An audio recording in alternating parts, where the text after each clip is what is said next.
Hello and welcome to particular podcast. It's us, Julia and Anastasia. And today we are talking to a very creative person who knows a lot about not very creative stuff, data. It's a founder and creative director at 11. It's an agency that works with D2C e-commerce. And I honestly don't don't know half of these words, so we'll be asking him about D2C e-commerce, and how the creativity is possible in the data-driven e-commerce space where everything is might be generated by AI and all of that. Anyway, this podcast I think will be very useful to people who are interested in the e-commerce space as an agency, as a creative, and also are just looking at how to start your own Shopify, God forbid.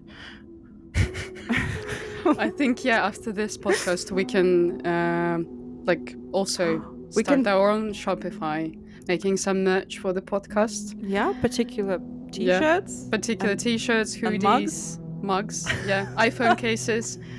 You can name them all.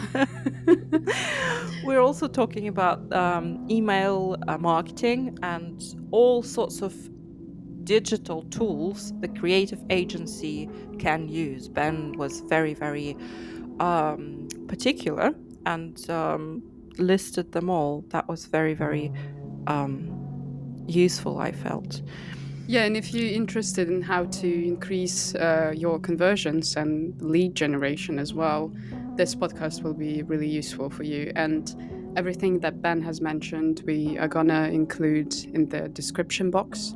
And also look out for our Substack newsletter that is gonna come out, I hope, next week. So we're gonna release all the show notes from our previous episodes and all the learnings and findings. So we will include the subscribe link as well in the description box. So hello, Ben, and welcome to the podcast. It's really nice to have you here. Hi, Anastasia. It's great to be here. Thank you very much for inviting me. So how are you? How was your day? I'm very good, thank you. My day has been busy, which is unlike a typical Friday for me. But the sun is shining, which always makes me a lot happier. Can I introduce Ben? Yes. Just for our listeners. So, Ben, I'm looking at your LinkedIn page now, and I'm seeing that you are a founder and creative director at 11, an award winning branding and e commerce Shopify D2C agency. So, my first question is I, I don't know the couple of words here in this sentence. Yeah. So, can you explain to me, first of all, what is D2C? Yeah, of course. E-commerce, and Yes. how does that connect with brand creativity? Yes, absolutely. I can answer that. I think I need to shorten my LinkedIn profile tag though. That was a long one. Yes, so you're right. So I'm founder of 11, and we're a branding and e-commerce agency. And so we work in the world of D2C, so that's direct to consumer. So ultimately, anyone who is selling something online direct to their customer, so a brand going direct to their consumer, is our cup of tea, I guess you can call it. Really enjoy that space because it's quite fast pace in the world of e-commerce. And the e-commerce side of things is that we are predominantly a Shopify agency. So we're working on the platform Shopify, but I'm sure many people have heard it's got a lot of traction in the world of essentially online commerce. And we specialize in that platform in e-commerce because it's a fantastic place or platform to essentially leverage hosted e-commerce. So essentially put all of your products on one platform that allows you to connect your customers across loads of different sales channels. You can customize the site, and that's where the creativity comes in. You start bringing the brand into that online space and trying to get that tangible feeling across into the digital world. So hopefully that kind of covers those first little bits there. Yeah, well, I have immediately next question pops up in my head.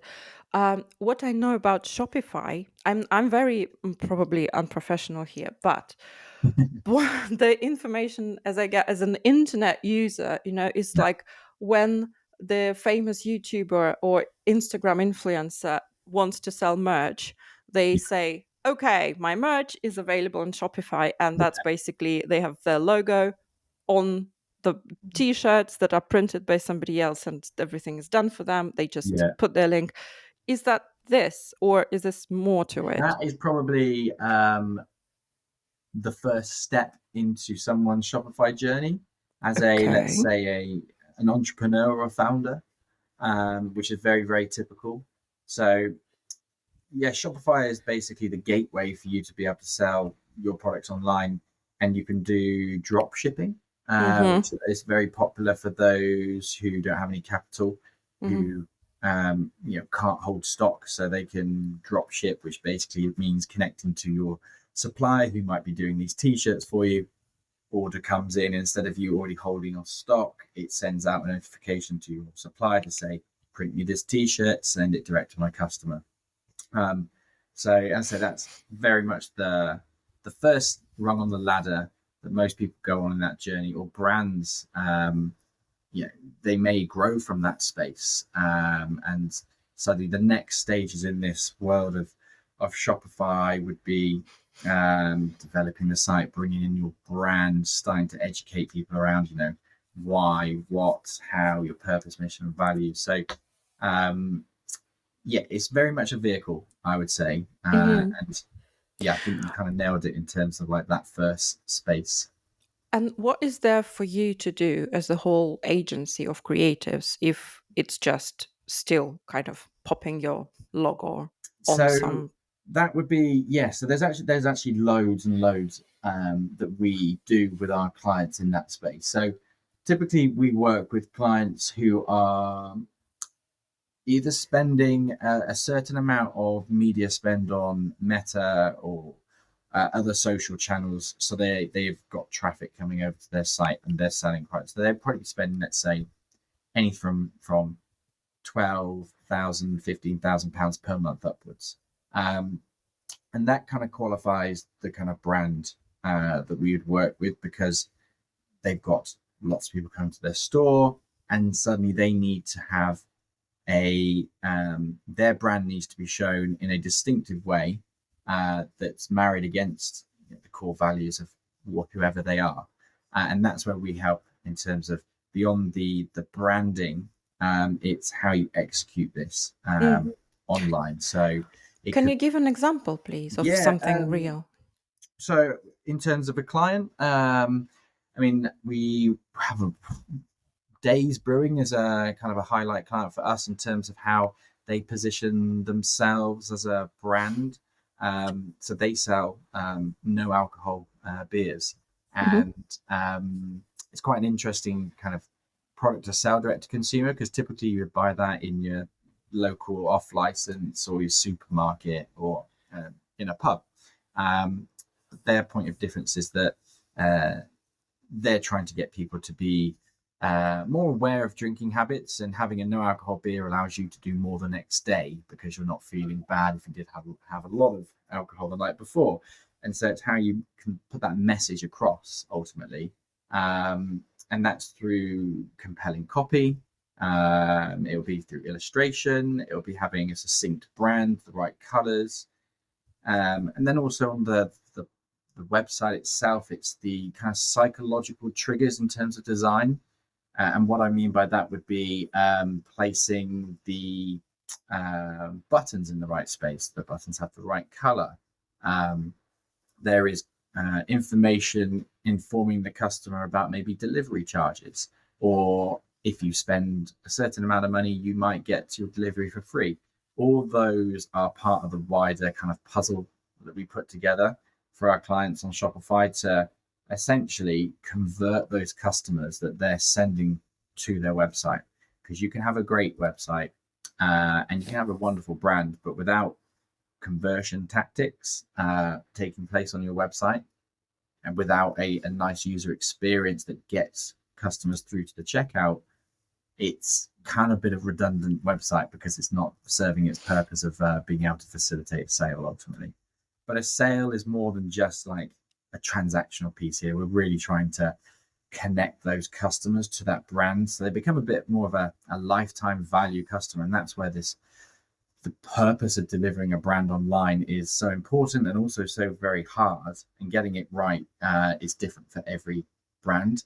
But if you do get it right, you start to build a bit of loyalty with your customer base, and they're going to come back organically, and they're going to hopefully be with you for the long term, for the journey. Mm-hmm.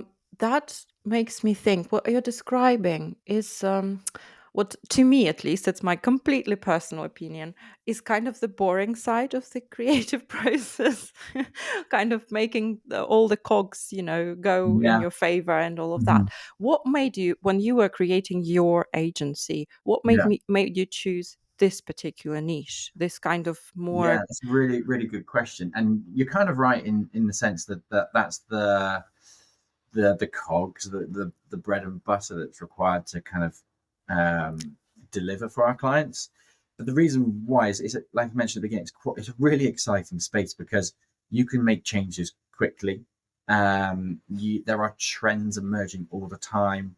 There's exciting kind of like strategies that you can implement on websites. And that could be through like user experience, like micro interactions. But taking a step back a bit further, um, it's the brand. Like the space that I like to be in particularly is where we're working with brands who have got the appetite to kind of be disruptive in their marketplace or make a bold impact and statement, or who are aligning themselves to more of a purpose behind their story, be it helping people or the planet.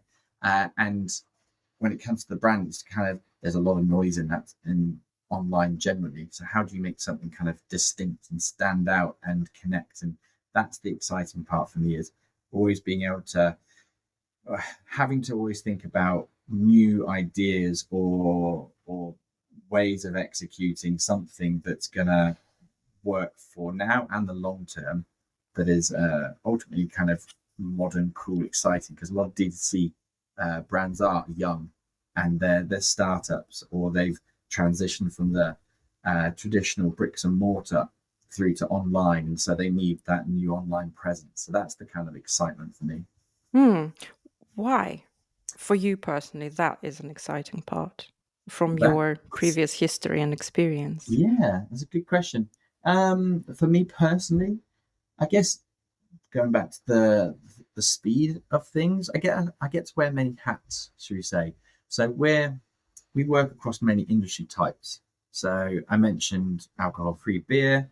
We also have uh, fashion brands. We've worked with dog supplements. We've got sofa brands, and I like to wear these different hats to be able to think about these different brands to challenge myself, I guess.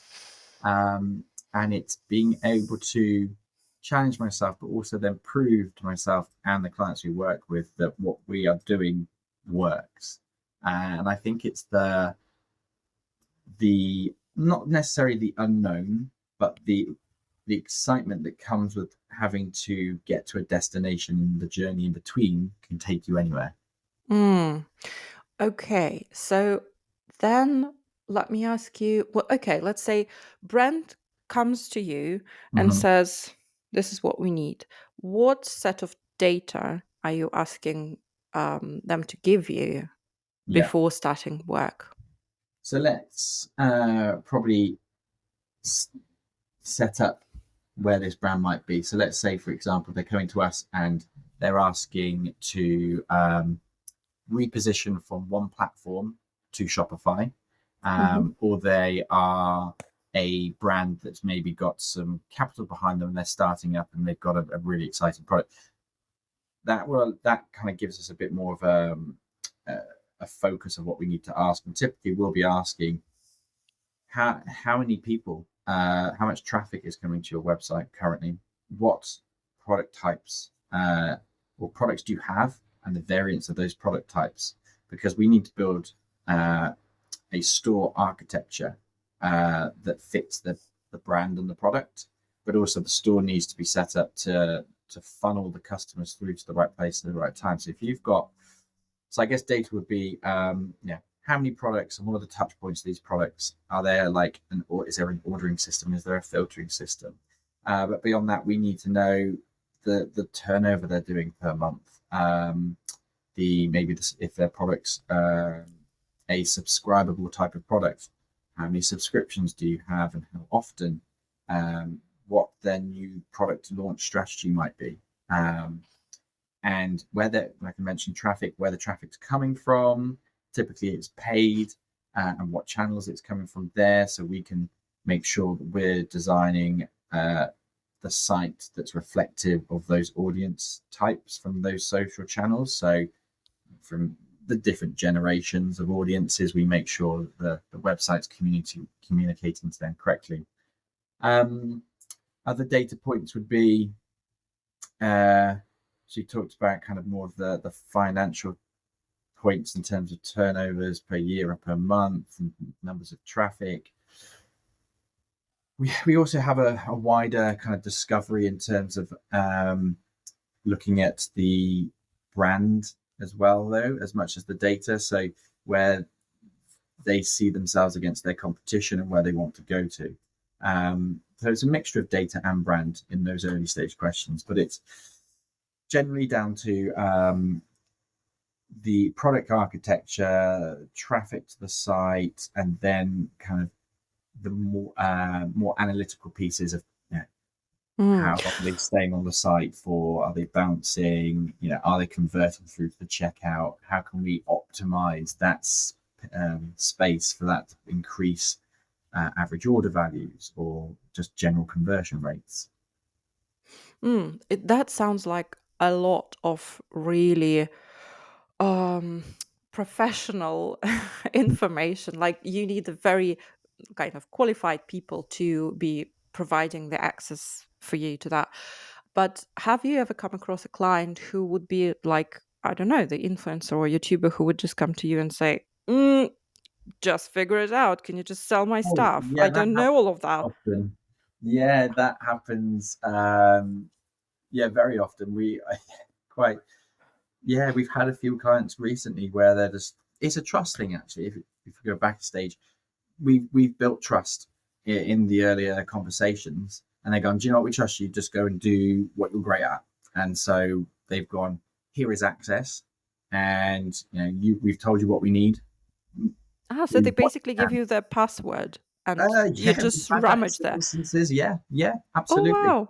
Um, We've had people who just give us their full access.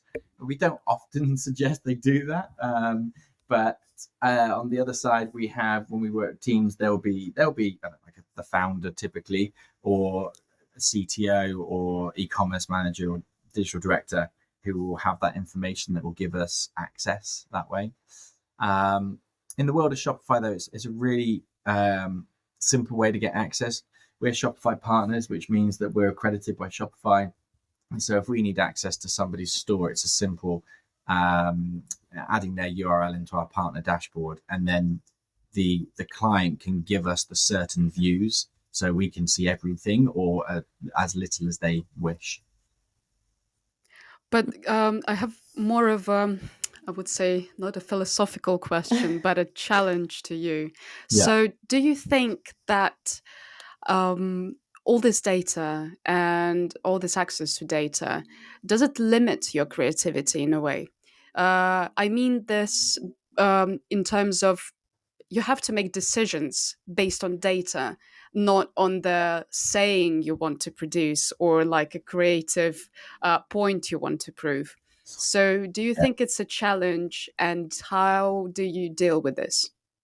That is a really good question. And I love that you've asked this because it is a challenge.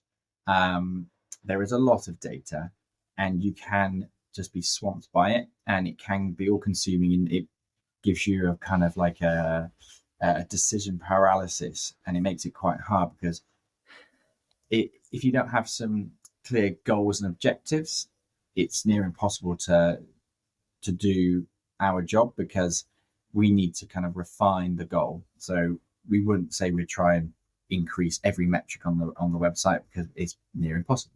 So we'd refine the ones that are really important first, and it does restrict some creativity in some senses, but it opens up some other doors or other gateways in another sense. So it basically gives you a brief, which is quite objective. So it does remove some subjectivity. It can put the blinkers on sometimes, and you maybe miss the more creative opportunities. But I guess as an agency, we enjoy having the brief or the goal or the objective at the beginning, because that sets us out in the right direction. But we make sure that we always do our research, basically, and our research is integral to everything, looking at the competition, direct and indirect, because we very much pride ourselves as being a design-led brand and e-commerce agency. So I'm not a technical founder. My background is and always is design, and so that's what I know, and that's what I'm driving my team forward to be. And everything starts with that creative inspiration, and from there our ideas are born, and then we attach that to our objectives and goals. I know it's a big thing to ask maybe right now, but can you give an example of being restricted by this data that you've got and the brief? And was there any successful story of you actually being super creative with that amount of restriction? Yes. So just trying to think of a restriction. We did some work for, again, Days Brewing, and the objective of that was to increase the average order value of every customer purchasing on the website. And average order value is when they buy more than that's right. So trying to get either a higher priced item into the checkout flow or to the basket, or multiple items to increase the total. There's obviously, in terms of e-commerce, that equals more sales, but it's also a bit more beneficial to the business, because they're having to do less for the same sale, if that makes sense. So they might ship out more products in one, so less shipping costs and so on.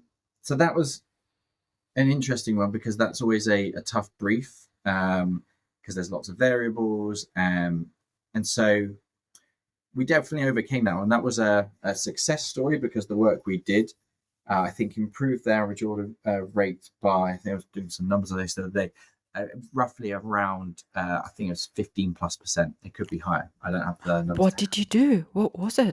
So it was a mixture of clever copy and aligning the copy against the purpose of the brand.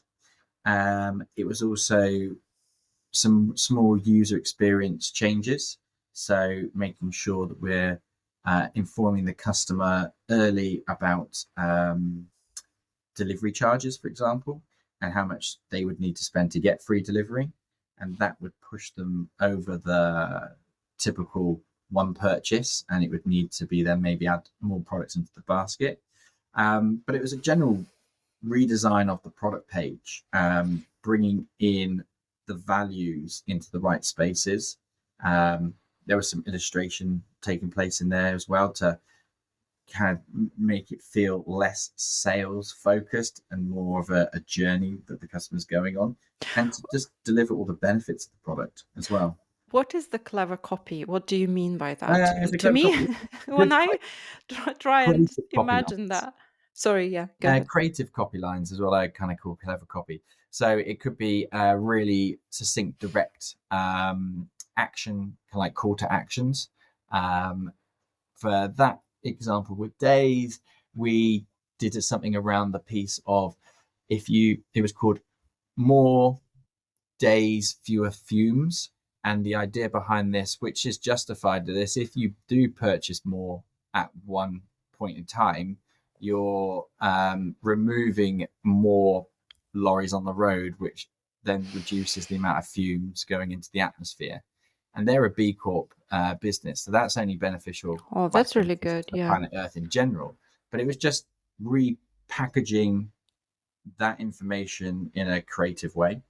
So that was just, but these are all one of multiple little things that take place to get an overall successful action.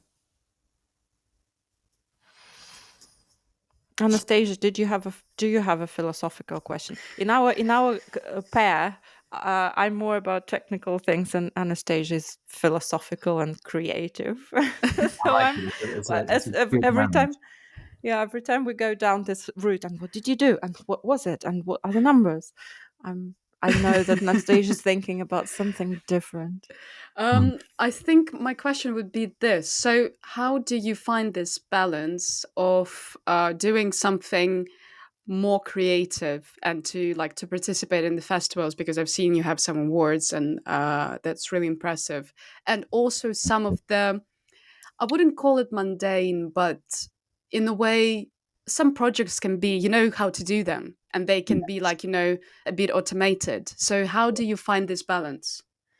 How do we find the balance? I guess it's through the variety of work that we do. As I mentioned, we work in many different industries, so we may have some repetitive work that takes place, but that can be replaced by some other work for a different industry where we've got to think about things in a different way.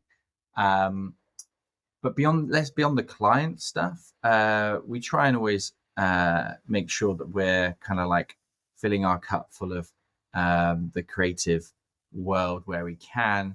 So it's not Monday to Friday, 9 till 6, full on go, go, go. We do take time out to kind of pursue other kind of passions, whatever that might be for the team, just to make sure that we're always feeling that kind of refreshed. So when it does come to the more creative opportunities, we're not burnt out.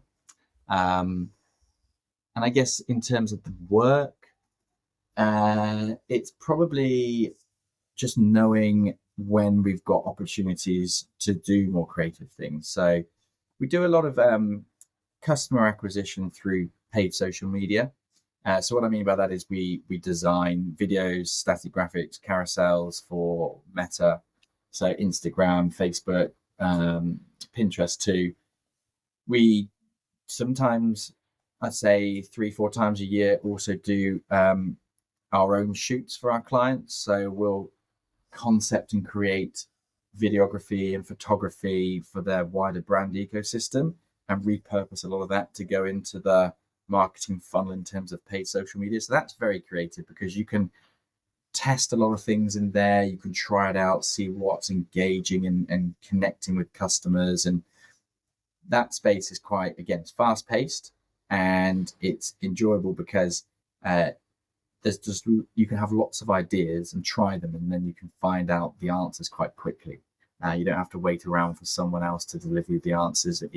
Those are coming to you because of how customers are clicking on the ad or how long they watch the video. So in a roundabout way, I guess that's the answer to kind of like keeping creative. It's always having the opportunity to try things and learn. Speaking of the answers, it makes me dive back into my how do you do it? Well, again, back to data. So you've collected some data before you started work on the particular campaign or project. How do you collect data after the project is complete to measure success? And do you have access to it? To what extent the brands give you access to this data? So most of the brands we work with, they in-house, they have a team. Again, it might be someone within marketing or growth management or performance marketing that have access to Google.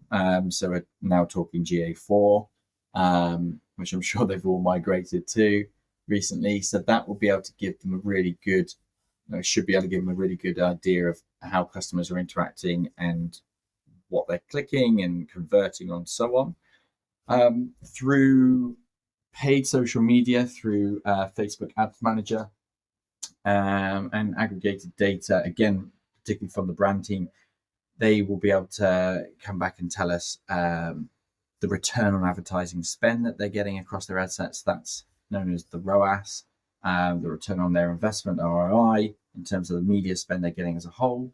And we'll also get data such as the click-through rate, the CTR of those ads, the impressions those ads put on people's social feeds.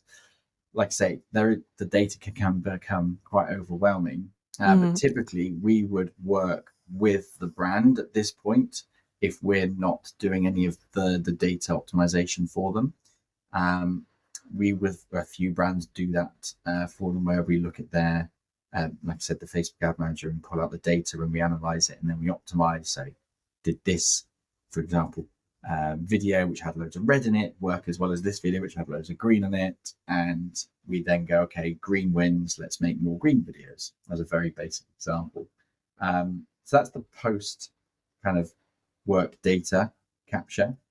Like I say, we are very agile in how we work at that space, because every brand is different, and they may have another agency that's specializing in performance media, and we hook in with them and we collaborate.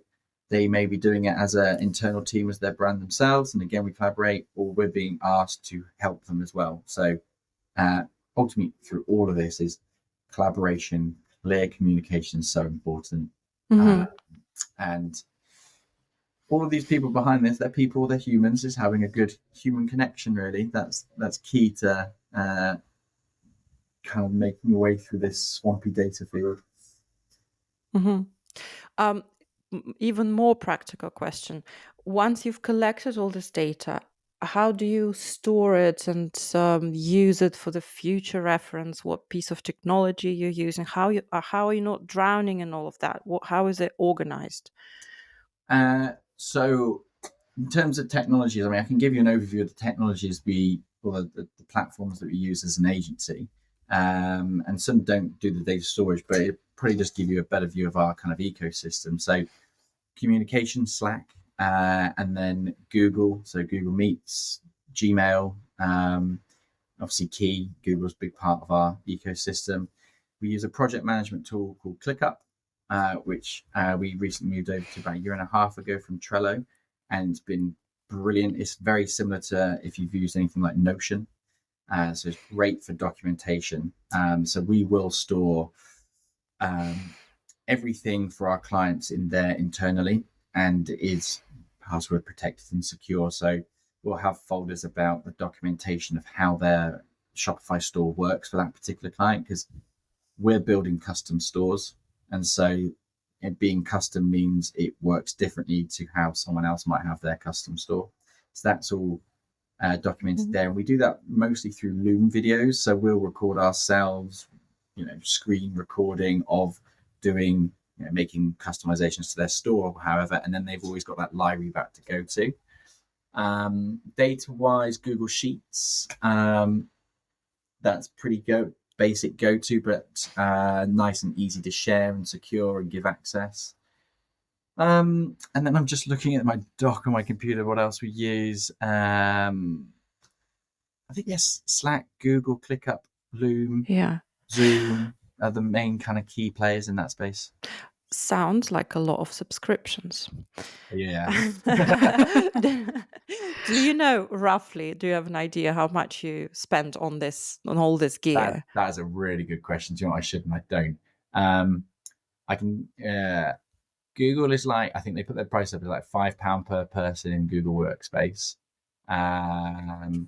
So, and then Slack is per person as well. And they charge on activity. So if someone's not active for like a month, you don't get charged, which is quite nice. So I don't know, let's say Slack a couple £100 a month, Google 100, ClickUp. I'm going to say, let's call it 500 for the year. I mean, we pay obviously a lot of other subscriptions as well, in terms of we've got a GitHub repository, so we have seats in there. That's $5 per person. That again swells up and down per project. So, I don't know. Annually, that's probably like bank it at about £1,000 at the moment. But that's a very finger in the air idea at the moment. Yeah, that's quite a lot. Oh, But I think wow, for an yeah. agency, that's No, totally needed. that makes sense. But if somebody who is just thinking about starting their new business or Mm. small agency is thinking, it could be really overwhelming. You have Oh, so many amazing technological platforms that can help you, but actually all of that costs money. What would be yeah, your recommendation? What's the bare minimum when you're just yeah. starting? What's your As I can definitely answer this one, because I had those exact same fears when we started out, or quickly realized I'm like, oh, this is going to get expensive quite quickly. Um, as a creative agency, first and foremost, the Adobe Suite and Figma. Figma is actually now my go-to, and I'm in there 99% of the time. I use it for everything, for like idea storing and obviously the design and the prototyping, and everything. It's brilliant. Adobe for everything else. A lot of Photoshop, After Effects, probably the other two. So they're probably the two biggest expenses, but the most worthwhile. And then probably Google, just a Google workspace or domain. So you can obviously brand yourself and your agency, and you can have a domain, and then finally a website, and whatever platform that might be, because there are so many platforms from Webflow, Squarespaces to Shopify's. You just need to find what's right for you. But they're all really good now. They've come along a lot in the last few years to build stuff. And obviously, there are a lot of people who do it bespokely as well for the more technical enabled. I have a quick question regarding not a technical kind of, a tool that you use. So what I Yeah. mean is some like I think most of the creative agencies, they have their own techniques that they use for brainstorming or like creative workshops that they do inside their team or like solo as well. So Yeah. can you share like one technique that is like your go-to when you start creating something, when you start working with the brief? And do you do it Mhm. alone or with the team? I like that question. My go-to, to be honest, my go-to is typically mood board research, I'd say, or like starting to fill my head and vision of an art direction. So that will be lots of places online, from Dribble, Pinterest, general Google searches, Webby Awards, any place like that. Actually, recently came across a really great website called, I think you pronounce it hipster, but it's spelled httpstr.com. And it's just a collection of some of the most wonderful websites out there. Um, that's the kind of inspiration bit. And as a team, I always say, like, nothing can start without some research. We always have to objectify ourselves or ground ourselves. Um, However they get to that objectivity has to start with some inspiration. So it's the research area. And we try and do that where we can as a team if we get the opportunity to meet up together, which is twice a month maybe. Or if there's something specific, like a new brief or client coming, we'll make time for the right people to get together to do it on a video call. So it could be a couple hours just sat there, both of us, like a few of us cruising online, just been sharing this, sharing that. That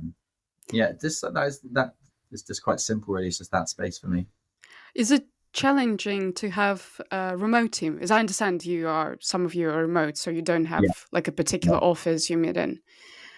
Yeah, we have a co-working space in Brighton for the team. We're worldwide. We've got people in South America and Western kind of UK, Europe. Um, it is challenging. It is.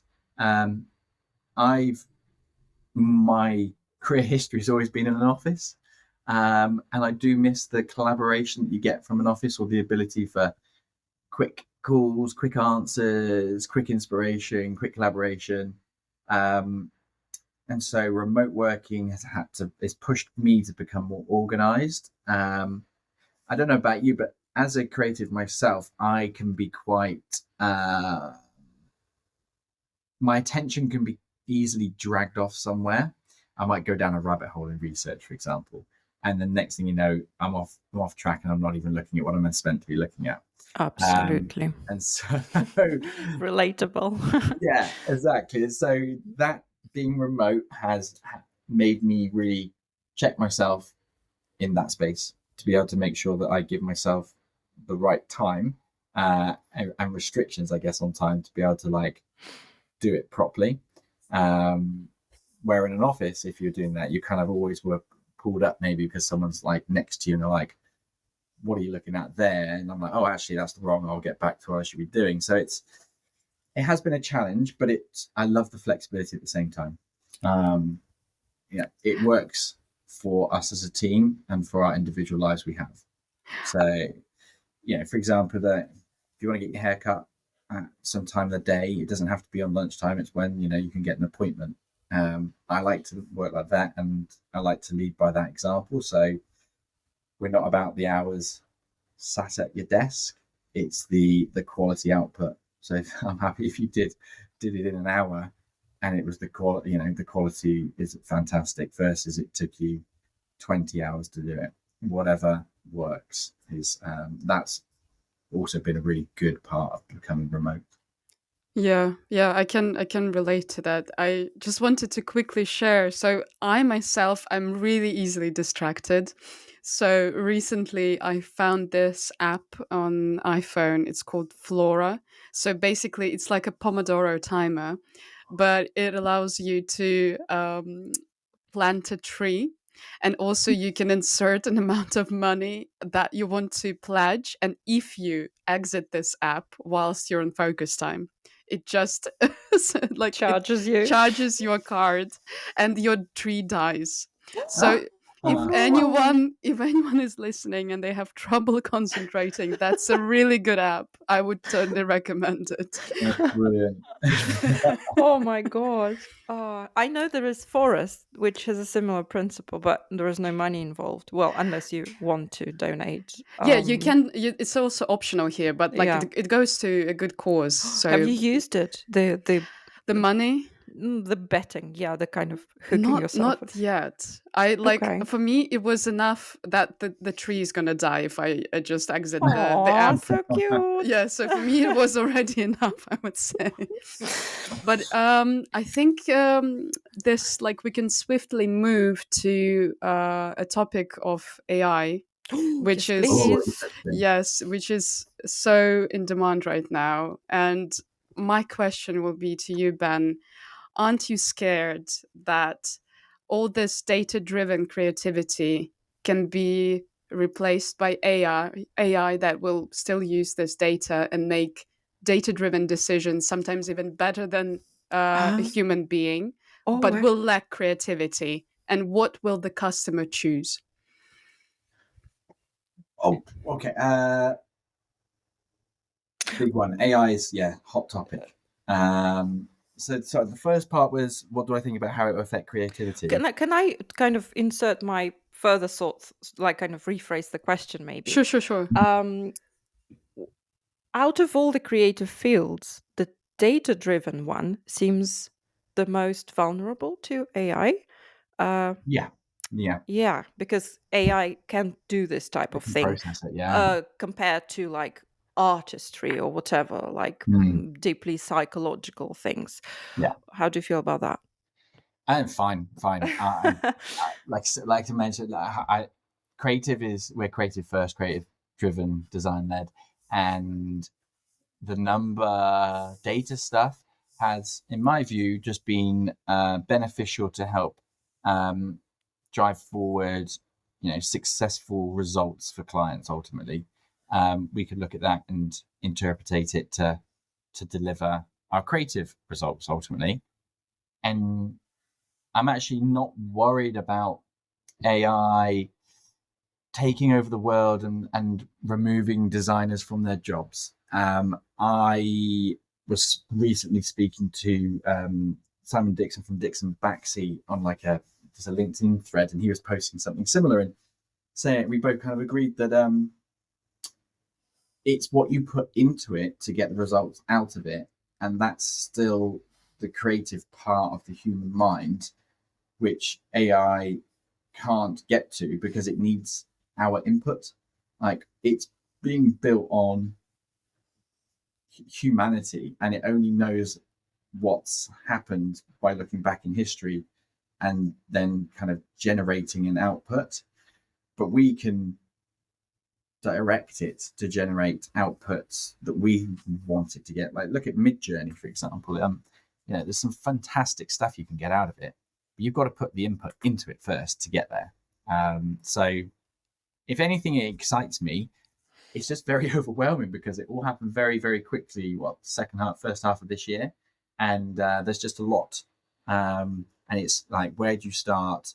And you can obviously go down deep rabbit holes. And for me, I've dabbled in a bit of Midjourney. It's fantastic. There's ChatGTP, which is a really beneficial tool, I think, because, for example, in Shopify, there's an AI-powered integration which allows you to generate some product descriptions. And in past jobs, sometimes the client doesn't always provide the right information, or you think it could be better, and now we've got a tool that helps us get there. And obviously it needs a bit of QA by us as human beings and from the agency side, but it just speeds up our day a little bit. So generally, I'm cool with it. It's I'm riding the wave, should we say? Yeah, but what really scares me in this way is not that the AI would, for example, just um, be instead of like a designer, but some agencies would see AI as a solution to do like quite an average selling job in terms of like creating content. It's going to sell, it's going to hit all the data KPIs, it's going to do its job, and basically they won't be um how to say it, they won't be in need of something really good and creative, you know what I Mm, mean? So yeah, is there a chance that, like, is there a possibility to save the D2C sector, or like any other sector that is working with smaller businesses and smaller brands that are directly to consumer, for them to be educated enough to understand human creativity can't be replaced by AI, because AI is basically just, collecting the average out yeah, of all the data available? yeah.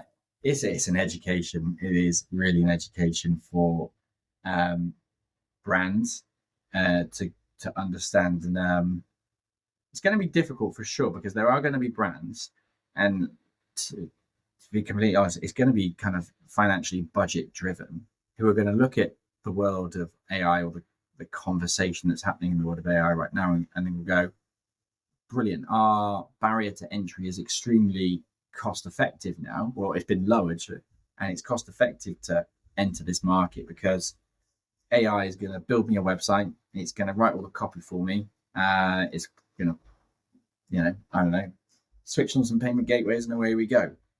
But it's probably going to look like everybody else.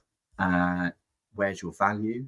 Because that's a big part. And I think the people who are switched on to how AI can be supportive rather than the full service understand the power of branding and positioning, and being distinctive, and generally owning your personality and identity, which AI might be able to get there in the next 5 years or quicker, to have some stronger identities. But identity is always quite unique.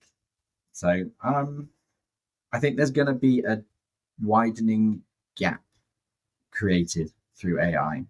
And I think it's going to be the ones who can use it well are the ones who are going to succeed and be at the top end of the pyramid, should we say. And the ones who are solely relying on it are going to be spread very, very thin and in a very competitive space. Yeah. What you're saying makes me remember, this like sort of theory circulating that, or even just like sort of an angle to this, that very soon everything that is for let me try and find the right words. That very soon um, everything AI generated and computer generated would be for poor people, and the real luxury Yeah. and the rich people will have access to the human Yes, touch I've in heard this. whichever. What do you think of that?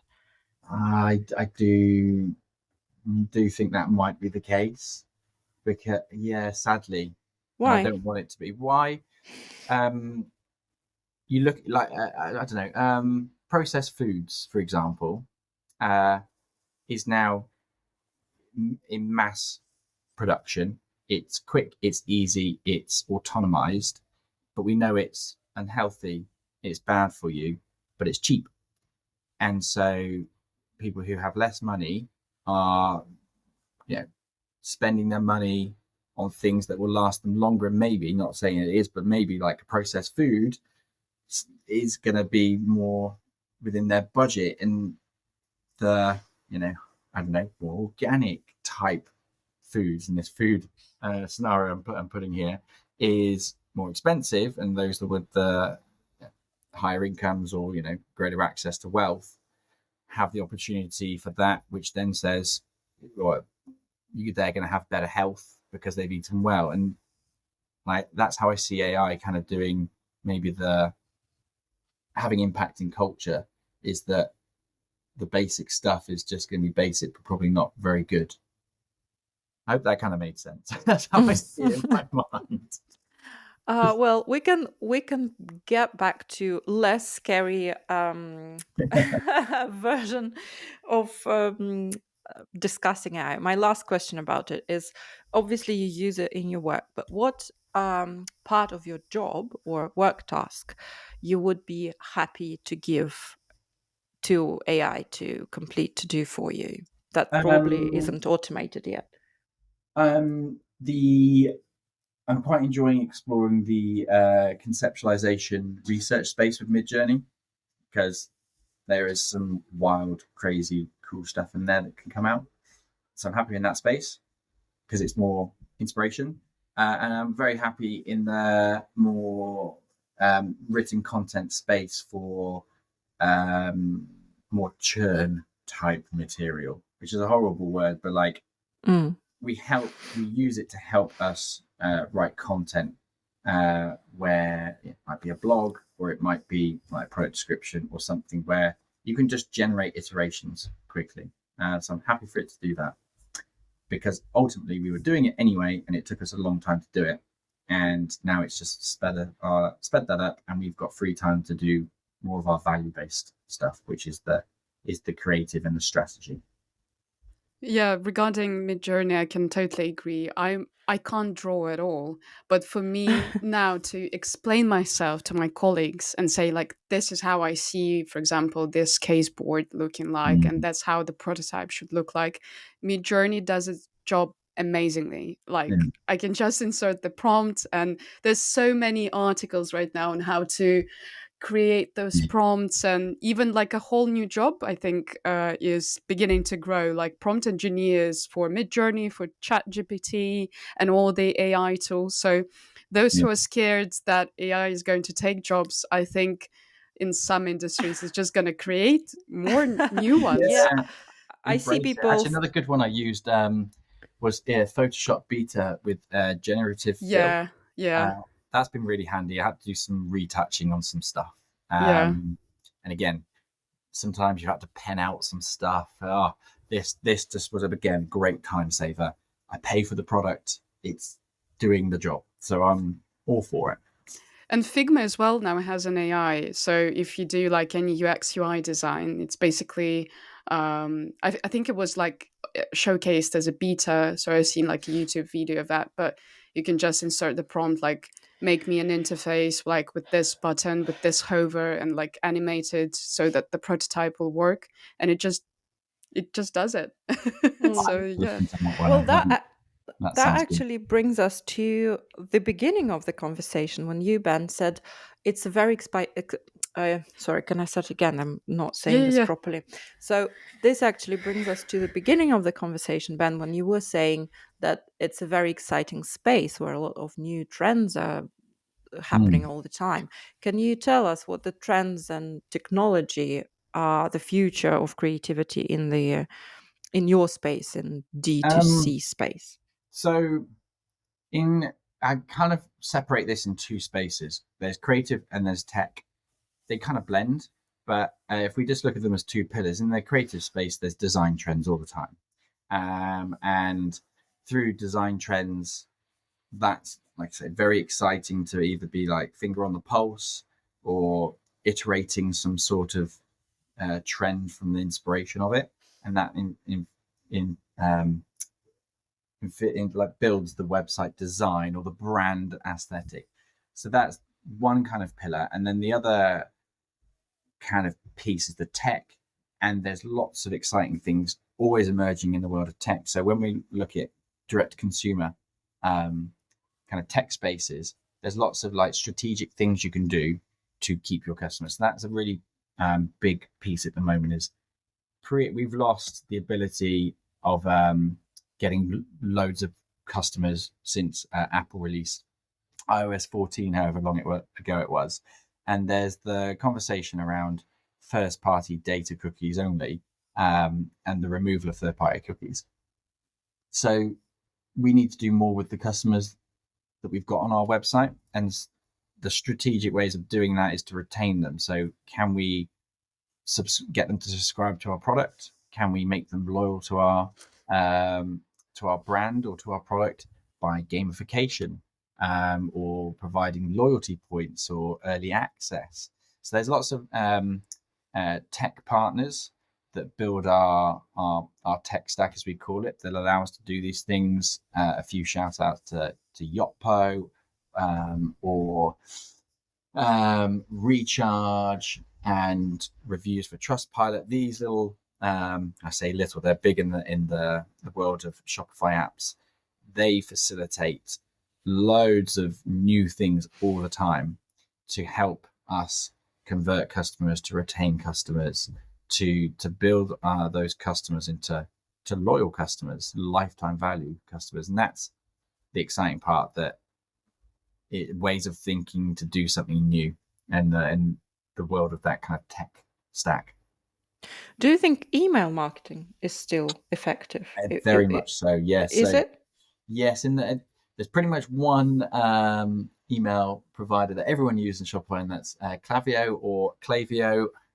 People pronounce it differently. I haven't settled on one yet. Klaviyo is the go-to, and email marketing is massive, and there's some really cool things you can do in there now with kind of segmentation flows of your customer. So this again all comes back to like knowing your customer data, but yeah, when to communicate to them with what content.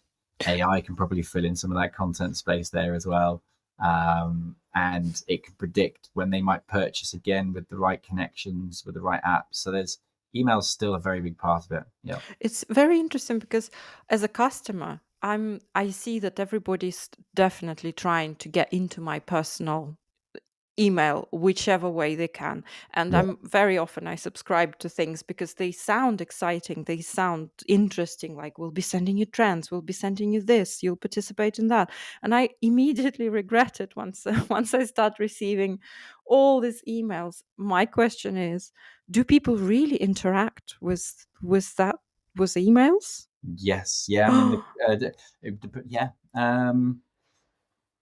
Brands are like converting, in the 20s, 20% sometimes of email sends. So be it like a sale email or a more of a content driven piece. Yeah, customers really do interact. And also actually text SMS is growing a lot here in the UK. Wow. In the US, having a brand text you apparently is very, very normal, and it's been happening for years, and their conversion rate on text messages is really high. But here in the UK, we're a bit more prudent with people directly contacting us with text or even over WhatsApp. But it is growing, and it's a great way to let people know, it's hot outside. Our product's perfect for this hot weather.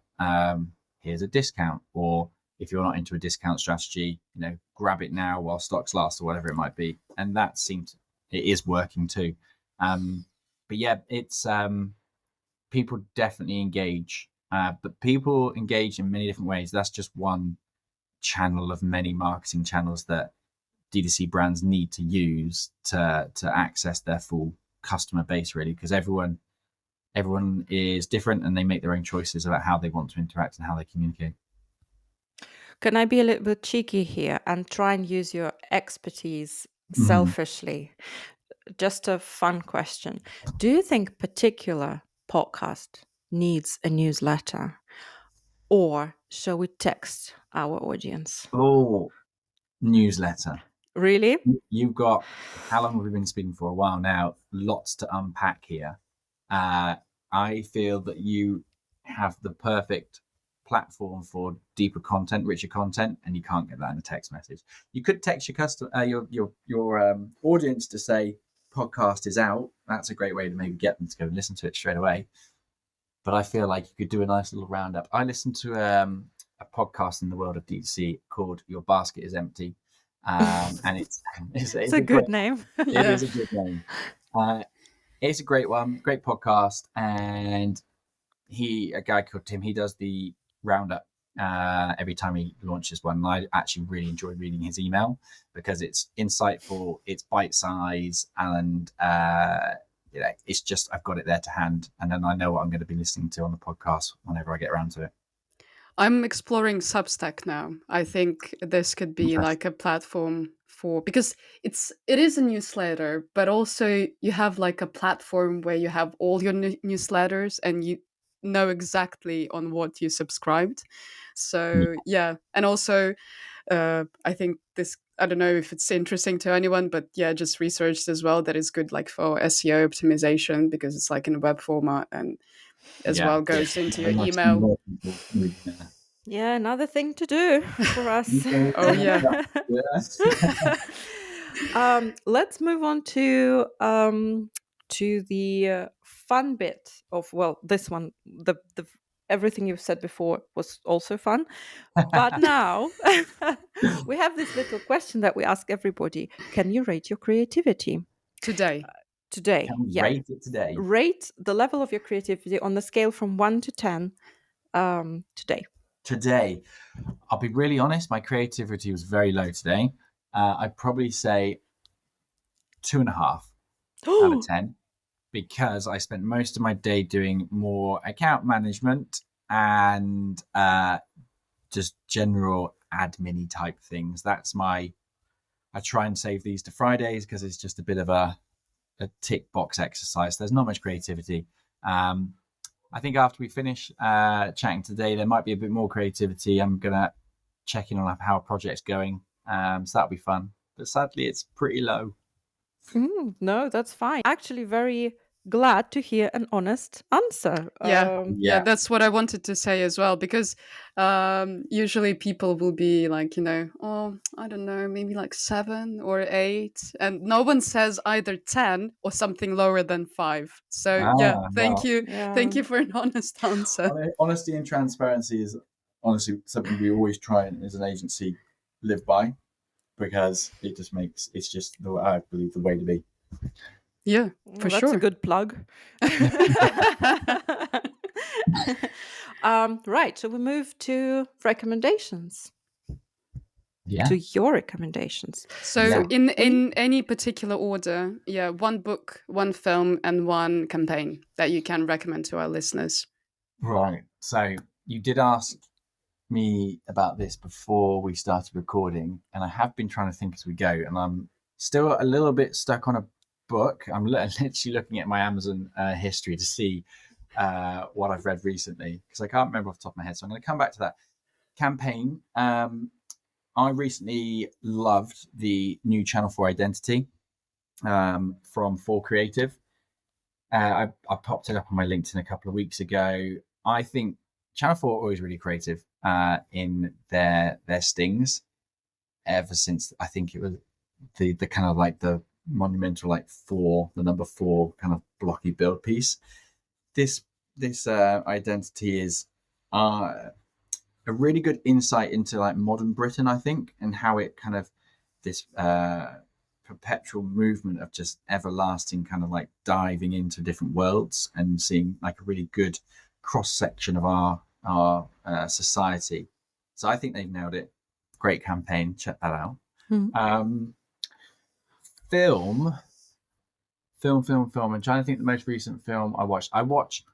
I do like a lot of the kind of sci-fi dystopian world stuff. So I'm going to change it from film to series, if that's okay. Let's go. Yes. I'm really into Silo on Apple TV right now. I don't know if you've watched it yet. No. My girlfriend just watched it, and she has been recommended to me. Is it scary? No, it's not scary. It's dystopian.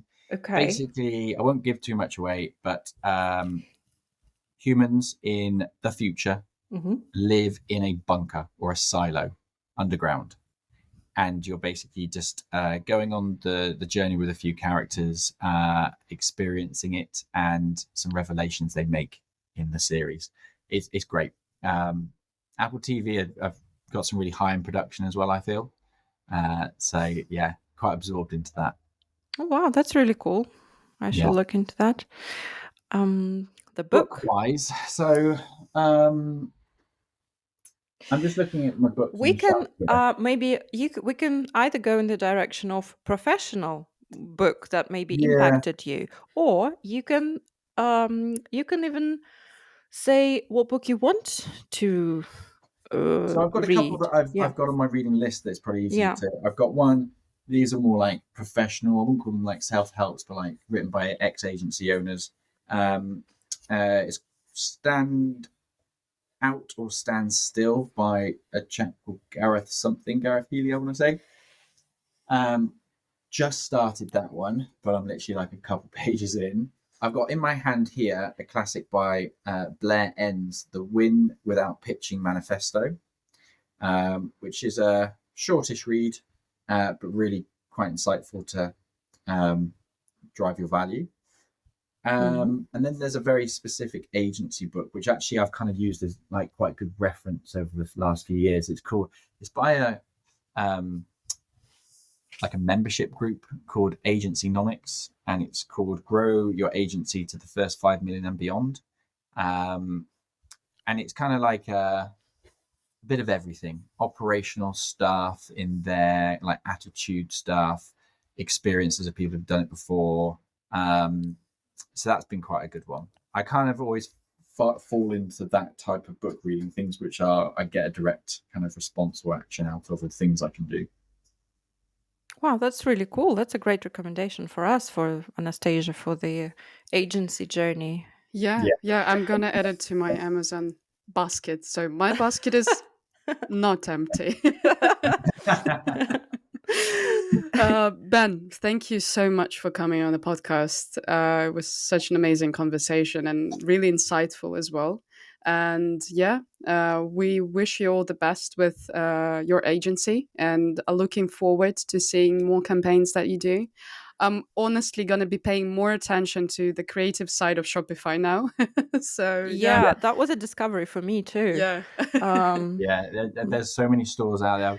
9 times out of 10 they're going to be on Shopify, and there are some really good ones out there. I think can you recommend an interesting Shopify store for us to look at? One of my, I wouldn't say favorites, because my favorites change every week. But a really good store at the moment is wearewild.com, which is wild deodorant. Sadly not a client of ours, but I really like what they've done in terms of the brand as a whole, but also the user experience in terms of shopping on there. They are great. They're great. I buy their deodorants. A really good product as well. Exactly. Yeah, they've got everything like sorted. Great product, great purpose. You know, they've got a good mission, and their store is really just fantastic. We will put a link there, and we are hoping for a promo code from Wild then. But thank you so much, Ben, and we wish you all the best. And have a great weekend in Brighton. Have a great weekend. You too. Thanks for having me. It's been a pleasure. Really good to chat. Thank you. Thank you very much. Thank you for listening to this episode of Particular. All the links and tools that Ben has mentioned in the episode, we are going to include in the description box. And yeah, look out for a Substack newsletter. And thank you for listening. Yeah, can I just say, if you know somebody who is really creative and really cool, let us know. Email Yes. us this person and we will see. Maybe we can talk to them. Yeah, thank you for listening. Thank you. Bye-bye. Bye.